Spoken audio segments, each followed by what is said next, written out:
Hey guys, so let's talk about the corporate life today. Yes, you heard me right. Let's talk about the corporate life. The ID cards, the chai breaks, the awkward meetings, and obviously the per my last email energy.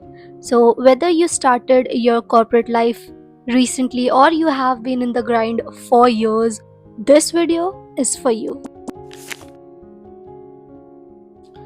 So, today I'm gonna share some real and raw lessons that I have learned throughout my corporate life that I wish someone would have told me earlier before I got into the system. So, be ready and let's dive into what corporate taught me all these years.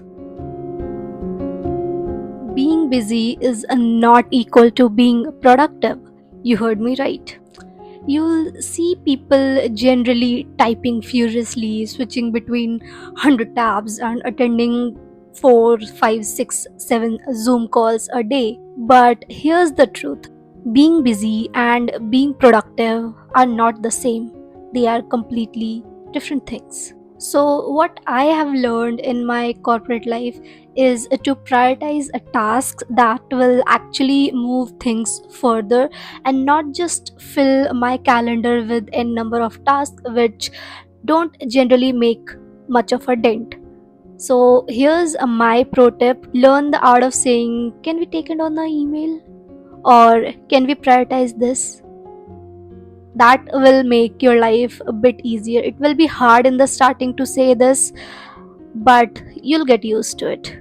Also, this lesson I especially learned in my last job, where most of the client base were in US, the time schedule wasn't matching, and Zoom calls or Google Meets were not much of help because of the time difference. So, yes, most of the work were done on email through email, and that was actually more convenient. And that's when I realized that if it could be done over an email, there is no need of 100 Zoom calls a day.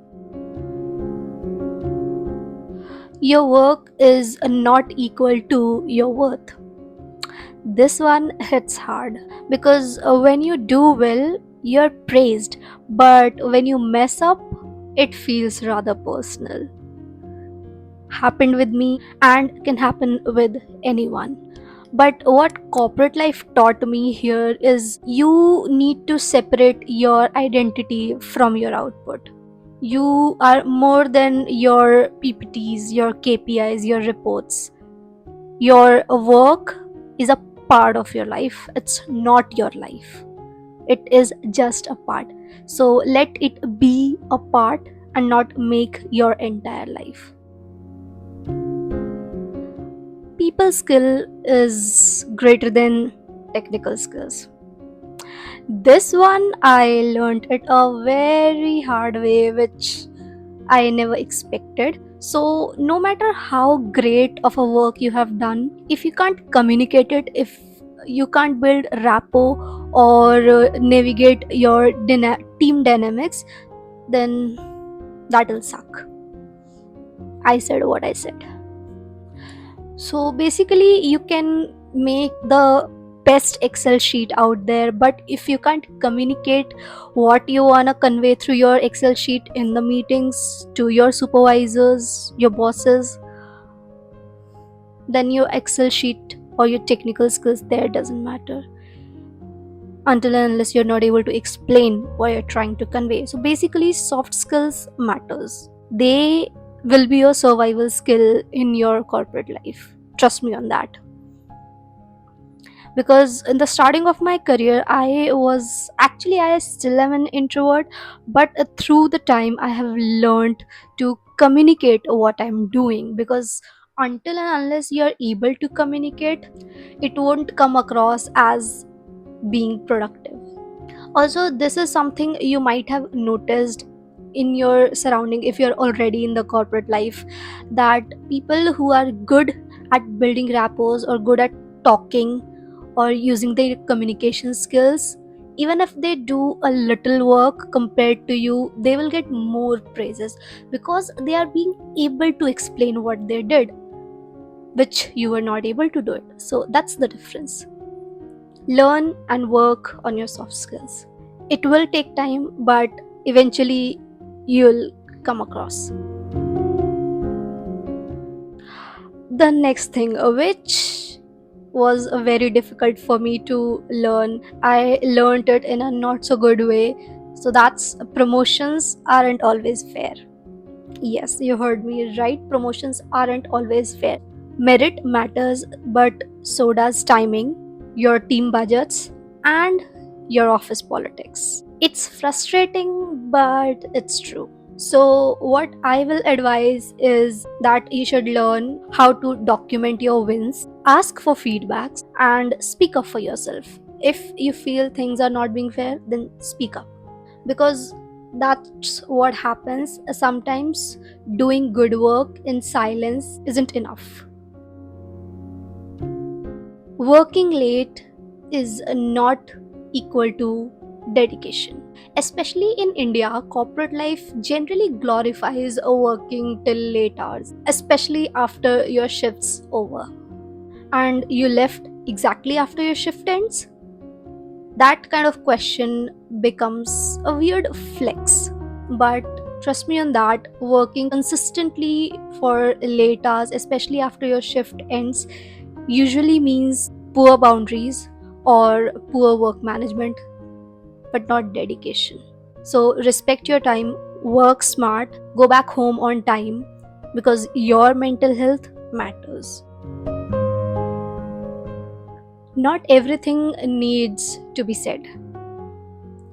Yes, I understand. I just mentioned a minute ago that you should speak up when you feel unfair, but sometimes you'll see there are things which are unfair or not being just or are insufficient, and you'll have so much to say and you want to say everything you feel. But that's where I learned, pick your battles wisely.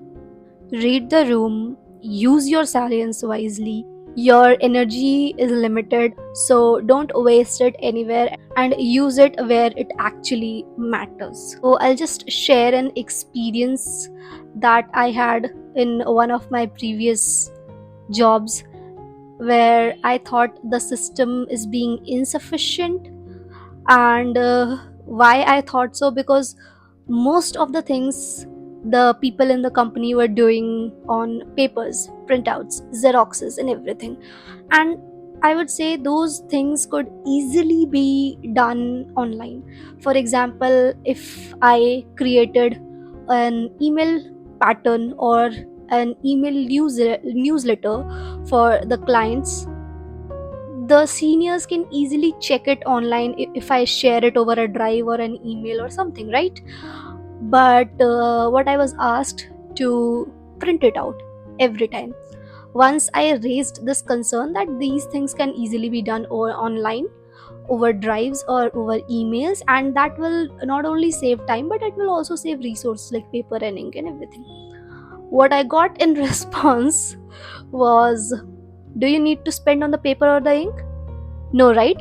Then do what is said, what is being asked. That was the response I got. So, yes, not everything needs to be said. That was my lesson. That was the moment I learned this lesson. Office friendships are beautiful but can be tricky at times. You'll meet amazing people in your corporate life. You'll share memes with them over your social media, crib about the work, your manager, and mostly it will feel like you're back to your college life. But always remember one thing, that your office friendships, your corporate friendships exist in a very professional system. So you need to keep certain level of healthy boundaries maintained, and please do not share everything about your life on the day to itself. And that being said, I'm not saying that friendships can't exist in corporate setting or you can't find true friends or good friends in your corporate life. That's completely possible. I am a living example of that. I have a good set of friends from my corporate life. We have worked together at a company, and at this point, I have known them for 6 plus years, and we are great. Our friendship is great, amazing, and we can share anything and everything with each other. But that's the thing, that it the trust level and that friendship wasn't built overnight. It took us time to reach to this position. Learn how the money works. Salary is just a one part of it. I mean, your finances. Salary is just a part of your finance. And you need to learn how to use your salary wisely and how to make your salary, your money work. So, you need to understand your PF, tax saving investments, bonuses, LTA, health insurances. So, don't just nod to your HR orientation, just try to understand all these things. Because earning is one thing, but being able to manage your finances wisely, that's the real type of freedom. Because just imagine your money working for you, your existing money making more money for you. Your job is not your purpose, and that's completely okay, because not everyone finds their dream job in their first office or in their first corporate experience. And honestly, you don't have to. Your job is one of the stepping stones, and it's not your final destination. So just use it to learn, build skills, save, and figure out what you actually want over time. And it's completely okay if your purpose lives outside of your 9 to 5. So, yeah, the corporate life taught me a lot. Some were fun, and others were stressful and came out with some of chai spills. But here's the thing, it's all a part of your long journey. So, if you're in a corporate setting, just know that you're not alone, and there are many of us in the same field, in the same grind. So, it's okay to grow at your own pace. So, drop in the comments what the corporate life had taught you till now, if you have been in corporate for at least few months, because I would love to hear your side of the story, your experiences, your lessons. And if you found this video helpful, like the video, hit on the subscribe button, and share this video to your work buddy who's still stuck on that appraisal email. And thank you for watching this one till here. We'll meet again in the next video. Till then, do not forget to take care of yourself. Bye.